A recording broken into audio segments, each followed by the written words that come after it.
టీటీడీలో కనుక ప్రధాన అర్చకులు అందరూ కూడా ఇక్కడికి వచ్చి ఇది మహా అపచారం, ఘోర అపచారం, దీన్ని ప్రతిష్ఠించి దీనికి పాప పరిహారం చేసుకోవాలి, ఇక్కడ పూజలు చేయాలి. దీని కనుక ఇట్లే కనుక ఉంచితే మహావిష్ణువు కనుక కోపం వస్తే ప్రళయం వస్తుంది, మానవాళికి తీవ్రమైనటువంటి హాని కలుగుతుంది. ఈ విగ్రహాన్ని కింద పడేయడం ఏంటి, గాంధీ సీసాల చుట్టూ పడేయడం ఏంటి, మహా అపచారం, మహాచారం. అయ్యా అర్చకులారా, తిరుమలకొండపై ఉండే ప్రధాన అర్చకులారా రండి, దిగి రండి. అర్చకులారా, పురోహితులారా రండి, దీన్ని ఆదుకోండి.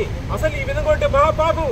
ఇదంతసేపు అత్యవసరంగా టీటీడీలో ఉన్నటువంటి అర్చకులు, పురోహితులు వచ్చి ఈ విగ్రహాన్ని నిలబెట్టి దీనికి పాప పరిహారం చేసి ఇక్కడ హోమాలు చేయాలి.